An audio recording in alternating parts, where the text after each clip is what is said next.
Hey there, welcome back to my channel.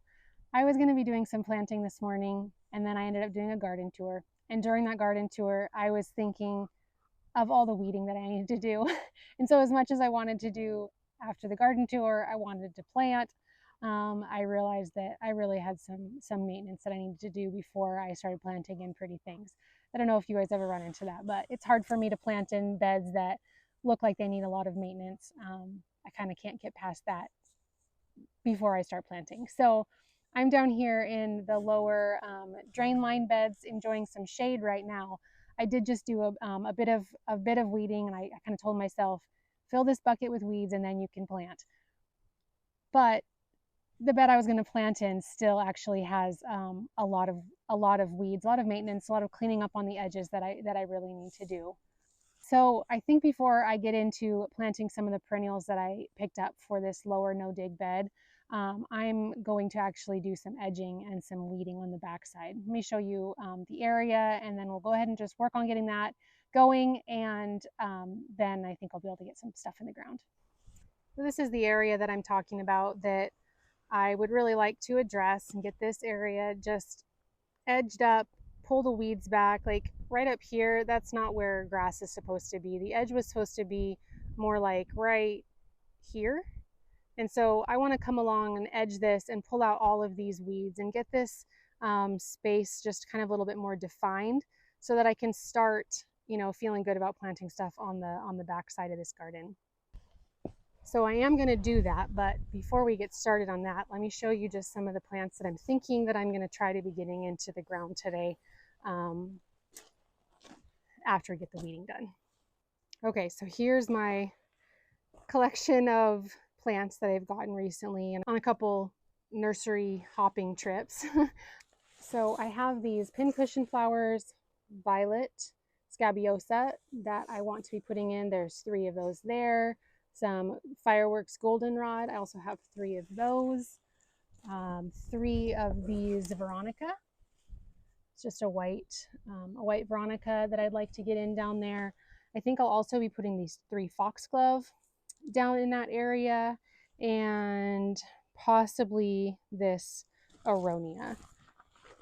I think that the front of the garden could use, one of the fronts of the garden could use this little shrub. So I think that those are the, 5 plants, but there's several of each of them that I would like to get into the ground today.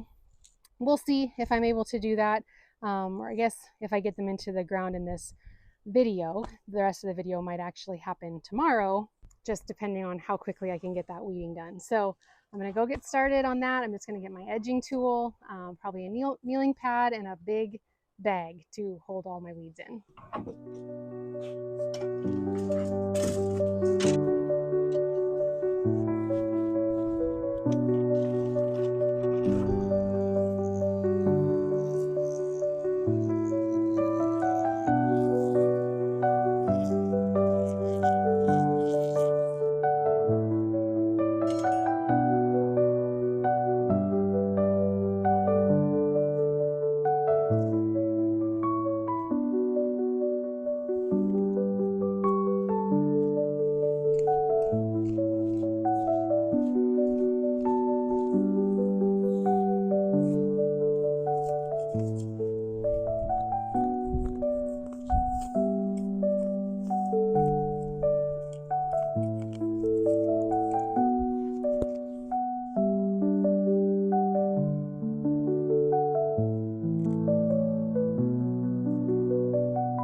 So it's the next morning. Yesterday's project, before I could plant, I just felt like I really needed to tidy up the bed. So I edged the back of the bed with the weed whacker first, and then went in with the weeding tool and just got out all of the grass and the weeds that had kind of encroached on the back end of this bed. And then I recovered it with more mulch. It's compost, a compost blend, and it looks a lot tidier. So you can see now the back side of the bed looks a lot more defined, a lot more, ready for planting, a lot more intentional. I did kind of mess up right there with the weed whacker. I don't know why I went out so far in that spot, but at any rate, it ended up being kind of just a nice afternoon of just listening to my book and sitting here and weeding out this area, but it ended up taking a lot longer than I thought. So, and then I also redefined the path a little bit through here so that I could see again more clearly what my edges are that I'm working with. So now we're ready to go ahead and plant. So let's go take a closer look at the plants that I'm going to be putting in down here. And then I'm going to it'll take a little bit of thought for me to think of the best placement for them. Here's what we're going to be working with today. It's a little bit difficult to tell because they're not in bloom yet, with the exception of this foxglove here. That's the beautiful, just creamy yellow. But between the Veronica and the solidago, or the goldenrod, and then the scabiosa not being in bloom, have to be trusting the tags and all that stuff to see what they're gonna do. So this one, scabiosa vivid violet scabiosa. The interesting thing is the pictures on the tag look a lot pinker than what shows online and what I believe I've seen in my gardens, because I'm pretty sure that I have this variety. But it says 11 to 15 inches tall, drought tolerant, long blooming, which I definitely do find to be the case for scabiosa. So we'll be finding a place for this in the garden that we were just working on yesterday, as well as the goldenrods. Now this is one that does get quite tall. This is a 30 to 36 inch tall blooming perennial that is bright yellow. The picture really does do it justice. It has these bright yellow kind of plumes that do look like resembling fireworks as they come out. And then we also have Veronica, just a white Veronica, and it says it's 10 to 14 inches tall. These are all full sun, and you can see just the white spikes that come off of this one. I don't have just this variety. I have the White Wands Veronica from Proven Winners, but I thought this one looked really beautiful with just the really full looking spikes that'll come off of that one. And then I do have a lot of foxglove in my garden, but I do not have a yellow one like this. It's just a really, really pale, creamy yellow, can almost on the verge of ivory, I would say. Now this, I believe there's not a tag on it, so as far as I'm assuming, this is the same as my other foxgloves in that it is a biennial. So it's blooming this year, it'll set seed, and then the seed will spread, and then those guys will not bloom until the following year. So it's tricky to tell whether these parent plants will bloom again, because usually the seeds drop so closely to the parent plant. But in my experience, when I have a foxglove in my garden, it tends to rebloom in the same spot, just because it drops seeds right there. So yeah, but these were just beautiful, and obviously being in bloom, they attracted me right to them. So I'm gonna find a spot for those, and these three other perennials, and I have 3 of each of them. I do think I'm just kind of gonna clump them a little bit together in that garden down below. And the trickiest thing for me, like as I said, with these not being in bloom, I have to really trust the coloring of them, and also kind of project forward on the bloom time compared to what is blooming around them, because I don't want colors that are going to be too similar, or even clashing, and also the structure of the plant, the structure of the bloom. I kind of have to think all that through, and that's not the easiest. That's not the easiest for me. So I think the best thing is to get them down to the garden, place them around. I'll think through it, and while also thinking through the other perennials and other shrubs that I have kind of been collecting early on this season that I want to put down there, thinking ahead of where those are going to go in order to properly place these. So I'm just going to carry these down there and we'll get them placed.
Okay, I think I have them all placed in good enough spots. You know, sometimes that's what it comes down to, because I don't know if there's always a right or wrong answer.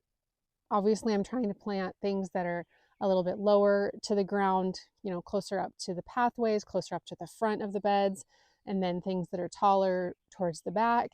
So that's what I'm kind of going for. Obviously, also trying not to do colors that are too similar next to each other, textures that are too similar to each other.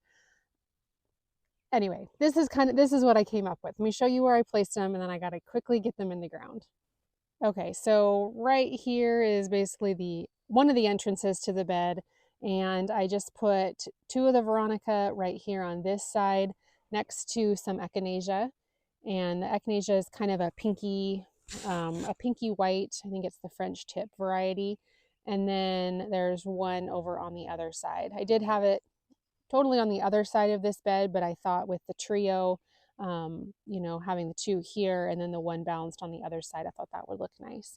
So then on this side, so the foxglove, with not knowing exactly what it's going to do as far as coming back next year, I didn't exactly know where to put it, but I know that this is a spot that I can see from in the house, and I thought that would be a nice spot for those to be. So the Solidago was the easier one for me. I placed those here on the back side, just knowing that those will get really tall, and then the yellow will be a super nice contrast against the grass that's behind it. So those will kind of be kind of a backdrop plant in the garden. And then I put the pincushion flowers over here. I don't know, I might move this back one over to the other side. I'm not really sure. It's tricky again because there is purple over here with the ajuga, but I don't know that they'll be necessarily blooming at the same time. And then there is a little butterfly bush right there, and I don't recall what color it is. So that is also what kind of makes this tricky, but these will end up somewhere in this vicinity.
Okay, everything is in the ground that I was planning on planting today, and I think I'm good with where everything ended up. So, as you saw, I was kind of having a debate with myself about where to put the foxglove, and again, these ones are tricky because I just don't know what they're going to do next year.